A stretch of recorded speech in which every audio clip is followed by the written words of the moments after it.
क्रोधात् भवति सम्मोहः सम्मोहात् स्मृति विभ्रमः स्मृतिभ्रंशात् बुद्धिनाशः बुद्धिनाशात् प्रणश्यति।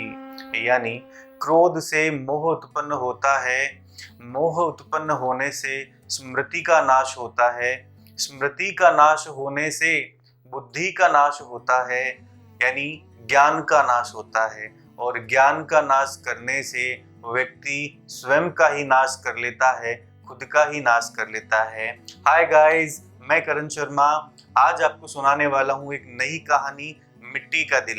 दोस्तों, एक बार एक लड़का होता है चैतन्य, जो बहुत ही गुस्सैल स्वभाव का होता है और इसी स्वभाव के कारण उसके ज़्यादा दोस्त भी नहीं बन पाते हैं और उसके परिवार के जो लोग हैं वो भी बहुत दुखी होते हैं, उसको बहुत समझाते हैं, लेकिन उसको ये बात समझ में नहीं आती है, वो गुस्सा करना बंद नहीं करता है। एक बार उसके माता पिता को कहीं से पता चलता है कि पास का एक गांव है, वहाँ पे एक महात्मा जी हैं जो अपने ज्ञान से लोगों की अजीबोगरीब समस्याओं का समाधान जो है चुटकियों में कर देते हैं। फिर क्या था, उसके माता पिता भी चैतन्य को ले जाते हैं गुरुजी के पास और उन्हें समस्या से अवगत करवाते हैं। गुरुजी बहुत गंभीरता से उनकी बात को सुनते हैं और चैतन्य को कहते हैं कि बेटा जाओ और 2 चिकनी मिट्टी के ढेर बनाओ। चैतन्य जो है उनकी बात मानता है और 2 चिकनी मिट्टी के ढेर बनाने में लग जाता है। जल्दी ही वह चिकनी मिट्टी के ढेर बना लेता है। तब महात्मा जी उसे कहते हैं कि बेटा इन चिकनी मिट्टी के ढेर से 2 दिल की आकृतियां बना लो। वह अजीब सा महसूस करता है, लेकिन माता पिता के डर के कारण वह ऐसा करने पे विवश होता है। जल्दी से वह 2 दिल के आकार की जो आकृतियां हैं वह बना लेता है और महात्मा जी के पास जाता है और कहता है, ये लीजिए महात्मा जी, मैंने ये 2 दिल के आकार की आकृतियां बना दी हैं। और झुंझुलाते हुए थोड़ा बोलता है कि क्या अब मैं घर जा सकता हूँ। मतलब उसे थोड़ा अजीब सा लगता है कि महात्मा जी मेरे से क्या काम करवा रहे हैं, ये तो मेरे माँ बाप तो यहाँ पे मेरे को गुस्सा शांत करने के लिए लेके आए थे, लेकिन ये काम करवा रहे हैं, मेरे को ज्यादा गुस्सा आ रहा है। महात्मा जी उसे मना करते हैं इशारे से कि नहीं, तुम्हें अभी यहीं रुकना है। महात्मा जी उसे कहते हैं कि बेटा एक दिल तो आप मेरे पास छोड़ दो और दूसरी आकृति को कुम्हार के पास ले जाओ और उसे इस आकृति को भट्टी में डालकर पकाने के लिए बोलना। गुस्सा करते हुए बड़बड़ाते हुए वह वहां पे कुम्हार के पास चला जाता है, क्योंकि मजबूर होता है माँ बाप से, और वहां जाके कुम्हार को बोलता है कि इसे पका दो।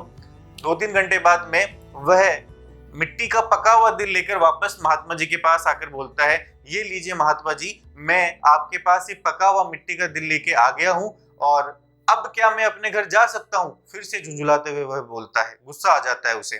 लेकिन महात्मा जी उसे एक रंग की बाल्टी देते हैं और कहते हैं कि बेटा ये लाल रंग है और इस दिल को तुम्हें इस लाल रंग से रंगना है। थोड़ा और गुस्सा उसे आ जाता है, लेकिन वह माता पिता के कारण विवश था और जाकर उस दिल को वो लाल रंग से रंगने लग जाता है।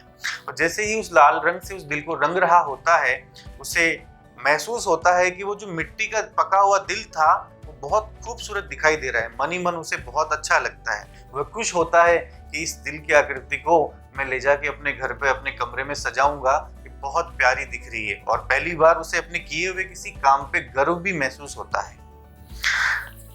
महात्मा जी उससे पूछते हैं, बेटा क्या तुम्हारा काम समाप्त हो गया है।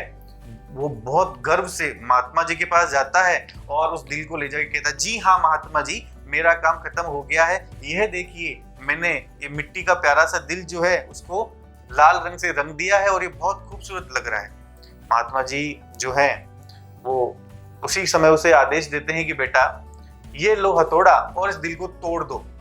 अब क्या था, चैतन्य को और ज्यादा गुस्सा आ जाता है। अरे महात्मा जी, आप ये कर क्या रहे हैं? मैंने पूरे दिन मेहनत की है इस दिल को बनाने के लिए और आप क्या मेरे पूरे दिन की मेहनत को एक झटके में बर्बाद कर देना चाहते हो?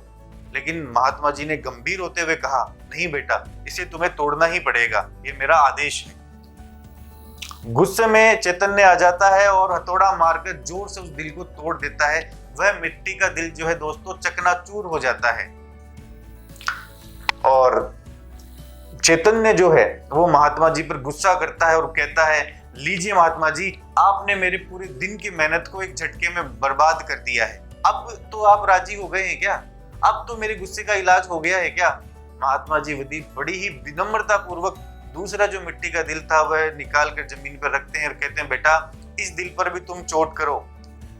चैतन्य गुस्से में तो था ही, उस दूसरे दिल पे भी वो हथौड़े से आघात करता है, लेकिन इस बार जो मिट्टी का दिल था वह पका हुआ नहीं था, वह नरम था और वो आघात सहन कर जाता है, बिखरता नहीं है। हाँ, एक चोट का निशान जरूर उस पे बन जाता है लेकिन वह बिखरता नहीं है। अब महात्मा जी जो है उस बच्चे चैतन्य को समझाते हैं, देखो बेटा वो जो पहले वाला दिल था जो पका हुआ था, जो भट्टी के अंदर तपा हुआ था, उस पर जैसे ही तुमने आघात किया वह बिखर के चकनाचूर हो गया, लेकिन ये जो दूसरा दिल है यह नरम था, इसमें आघात को सहने की क्षमता थी। वैसे ही तुम क्या कर रहे हो, तुम अपने दिल को गुस्से के अंदर, क्रोध की अग्नि के अंदर तपा रहे हो, उस भट्टी में उसको तपा रहे हो। तुम्हें अज्ञानवश ऐसा तो लगता होगा कि क्रोध करने से मेरे काम बन रहे हैं, अपने आप को तुम मजबूत महसूस करते होंगे, लेकिन ये हकीकत नहीं है बेटा। जिस दिन जिंदगी का हथौड़ा तुम्हारे ऊपर पड़ गया, तुम्हारे दिल पर पड़ गया, तुम्हारा दिल इसी तरह बिखर जाएगा, चकनाचूर हो जाएगा। लेकिन अगर तुम्हारा दिल नरम होगा, यानी तुम्हारे अंदर विनम्रता होगी, तो तुम्हारा दिल वह जिंदगी के हथौड़े का आघात भी सहन कर जाएगा। यह बात चैतन्य को समझ में आ गई थी दोस्तों। एक टक्की लगाकर चैतन्य महात्मा जी को देखते जा रहा था, क्योंकि वह समझ चुका था कि उसे जिंदगी में अब किस तरीके से जीना है, लोगों के साथ कैसा बर्ताव करना है। तो दोस्तों, चैतन्य के साथ साथ यह बात आप लोगों के भी समझ में आ गई होगी कि जिंदगी में आपको किस तरीके का व्यवहार करना चाहिए और क्रोध करना चाहिए या नहीं करना चाहिए।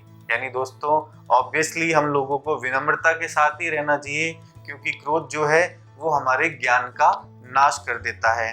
तो धन्यवाद दोस्तों कहानी सुनने के लिए। आगे भी मेरी इसी तरीके की मोटिवेटिंग स्टोरीज के लिए जुड़े रहिए मेरे साथ। मेरे चैनल को लाइक कीजिए, शेयर कीजिए और सब्सक्राइब कीजिए।